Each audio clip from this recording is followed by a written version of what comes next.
দুনিয়ার ব্যাপারে বুঝেন, আরো দেখেন, আরো ভাবেন, একজন একজন করে ভাবেন। দুনিয়া আরো যদি সাজান, খোদার কসম ক্ষণিকের ক্ষণিকের ক্ষণিকের অল্প সময়ের দুনিয়া চমৎকার সাজাইয়াও তৃপ্ত হইতে পারবেন না, তৃপ্ত হইতে পারবেন। এবছর চমৎকার রং দিছেন বিল্ডিংয়ে, 2 বছরের মাথাত বিভিন্ন খান দিয়া চামড়া উঠিয়া এটা আবার যেই সেই, ঠিক কিনা বলেন? তা আবার রং দাও। এই সোফা চমৎকার বানাইছিল, ওই যে বার্নিশ নাই, দেখেন এই যে সোফা, এটা এই যে দেখেন, কথা বলেন না, এই সোফা এটার মধ্যে আসেনি বার্নিশ, তো এটা আবার কি করতে হইব? তো লাভ হইল কই?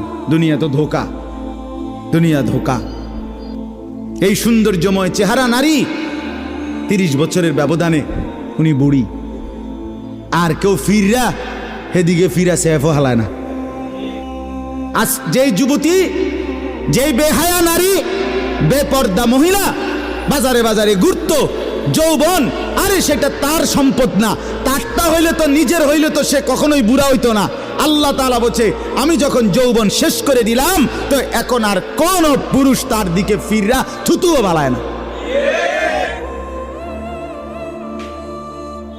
দুনিয়া এক অবস্থায় থাকে না, এক হালাতে থাকে না বাপ। এজন্য ছেলেদেরকেও বলি, বাপ জিন্দেগি সুন্দর করো। তোমার এই হাসি থাকবে না, তোমার এই সুস্থ সুন্দর সুঠাম দেহ থাকবে না।